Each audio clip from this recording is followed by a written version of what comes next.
పెడచెవిన పెడుతుంది అని చెప్పి పేద విద్యార్థులకు విద్య అందించడం కోసమే గత ప్రభుత్వం మీద నిరసనతోని అక్నూరు మురళి గారు రాజీనామా చేసిండ్రు. అతను కూడా ఈ ప్రభుత్వాన్ని ప్రశ్నించే శక్తి వచ్చిందంటే అతను చదువుకోకబట్టి, అతను ఐఏఎస్ ఆఫీసర్ కాబట్టే ఈరోజు అతనికి ఆ గుర్తింపు గౌరవం వచ్చింది. నేను ఎందుకు ఈ విషయాలన్నీ ప్రస్తావిస్తున్నా అంటే ఇక్కడ చాలామంది పిల్లలు, వాళ్ళు మన పిల్లలు, వాళ్ళు మన కుటుంబ సభ్యులు. ఇవాళ వాళ్ళు డాక్టర్లో, లాయర్లో, ఇంజనీర్లో, ఐఏఎస్లో, ఐపీఎస్లో అయితే ఈ రాష్ట్ర ఈ దేశ నిర్మాణంలో భాగస్వాములు అవుతారు. భవిష్యత్ తరాలకు వాళ్ళు ఆదర్శంగా ఉంటారు. వాళ్ళు చదువుకోవాలి. ఈరోజు నా పేషీలో సంగీత సత్యనారాయణ గారు సీఎం పేషీలో సెక్రటరీగా ఉన్నారు. సర్వే సత్యనారాయణ గారు కూతురు అంటే వారు ఐఏఎస్ చదువుకోబట్టి ఇవాళ సీఎం ఆఫీసును నడిపించే ఒక అధికారిగా ఈరోజు వారు బాధ్యతలు చేపట్టారు. చదువుకోవడం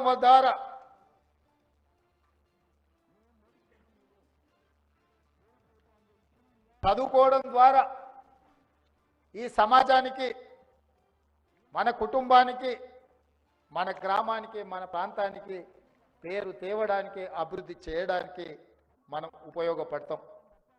మా పొన్నం ప్రభాకర్ గారు నాకు చిట్టి అందిస్తున్నారు. తెలంగాణ రాష్ట్ర బిల్లు ఆమోదం సందర్భంగా బిల్లు ఆమోదించకుండా ఆ రోజు ఆంధ్రప్రదేశ్కు సంబంధించిన పార్లమెంట్ సభ్యులు పెప్పర్ స్ప్రేలో దాడి చేస్తే వారి మీదనే ప్రధానంగా దాడి జరిగింది. ఆ రోజు అడ్డంగా నిలబడి తెలంగాణ రాష్ట్ర సాధనలో వారు ముందుంటే పార్లమెంటులో లైవ్ కెమెరాలను బంద్ చేసి పార్లమెంటు తలుపులు మూసి తెలంగాణ బిల్లును ఆమోదింపజేసింది ఎవరయ్యా అంటే డాక్టర్ బాబు జగ్జీవన్ రామ్ గారి కూతురు మీరా కుమారి. ఈ తెలంగాణ రాష్ట్రం ఉన్నంత కాలం, ఈ రాష్ట్రం మనుగడ సాధించినంత కాలం జగ్జీవన్ రామ్ గారి కుటుంబాన్ని, వారి కుమార్తెను మీరా కుమారి గారిని తెలంగాణ రాష్ట్రము 4 కోట్ల తెలంగాణ ప్రజలు గుర్తుపెట్టుకోవాలి. ఆ రోజు వారు సాహసోపేతమైన నిర్ణయం తీసుకొని నరేంద్ర మోడీ గారు పార్లమెంట్లో అన్నారు, కాంగ్రెస్ పార్టీ పార్లమెంటు తలుపులు మూసి తెలంగాణ బిల్లును ఆమోదింపజేసింది. ఆ ఆదేశాలు ఇచ్చి తెలంగాణ బిల్లును ఆమోదింపజేసి రాష్ట్రాన్ని ఏర్పాటు చేసింది ఎవరయ్యా అంటే మీరా కుమారి గారు, లోక్సభ స్పీకర్. వారు బాబు జగ్జీవన్ రామ్ గారి కుమార్తె. వారు ఉన్నత చదువులు చదువుకోవడం ద్వారా కాంగ్రెస్ పార్టీ వారిని లోక్సభ స్పీకర్గా నియమిస్తే వారు సంపూర్ణంగా సహకరించి తెలంగాణ రాష్ట్ర ఏర్పాటు ప్రక్రియను పూర్తి చేసిండ్రు.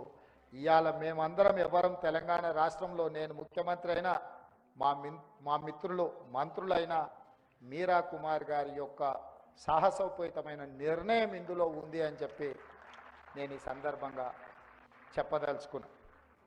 గతంలో చాలా మాటలు ఇచ్చారు గతంలో ఉన్నవాళ్ళు దళితులకు, కానీ 10 ఏళ్ల కాలం గిర్రున తిరిగితే ఇవాళ అసెంబ్లీలో ఆ దొరలకు ఎవరికి మైక్ ఇవ్వాలన్న మా మిత్రుడు గడ్డం ప్రసాద్ చేతిలో ఉంది.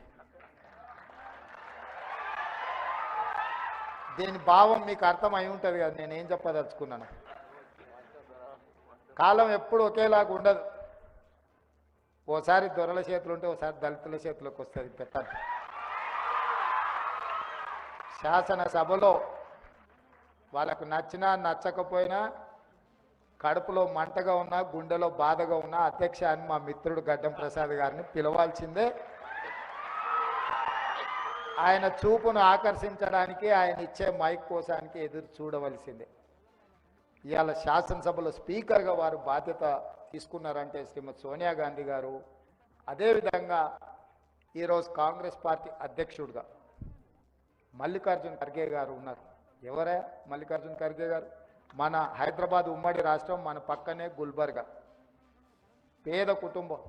వాళ్ళ కుటుంబం మీద రజాకర్లు దాడి చేస్తే తల్లిని కోల్పోయి తండ్రి పెంపకంలో పెరిగిన ఒక దళిత బిడ్డ 9 సార్లు ఓటమి ఎరగకుండా ఎమ్మెల్యేగా, 2 సార్లు లోక్సభ సభ్యుడిగా, మొత్తం 11 సార్లు ఏ ఒక్కసారి కూడా ఓడిపోకుండా 50 సంవత్సరాలు సుదీర్ఘంగా ప్రజల చేత ఎన్నుకోబడ్డ ప్రజాప్రతినిధి ఈరోజు కాంగ్రెస్ పార్టీ అధ్యక్షుడు, రాజ్యసభలో ప్రధాన ప్రతిపక్ష నాయకుడు మల్లికార్జున్ ఖర్గే గారు ఉన్నారు, ఒక దళిత బిడ్డ, ఆనాటి మన హైదరాబాద్ ఉమ్మడి రాష్ట్రానికి సంబంధించిన వాడు. ఇవన్నీ కూడా నేను ఎందుకు గుర్తు చేస్తున్నా అంటే రాజ్యాంగాన్ని తూచా తప్పకుండా అమలు చేసే బాధ్యత కాంగ్రెస్ పార్టీ తీసుకున్నది. ఏమాత్రం అవకాశం వచ్చినా లోక్సభ స్పీకర్గా, రాష్ట్రపతిగా, పార్టీ అధ్యక్షుడిగా, రాజ్యసభలో వివిధ హోదాలలో, పంజాబ్లో కూడా ఒక దళితుడిని ముఖ్యమంత్రిని చేసిన చరిత్ర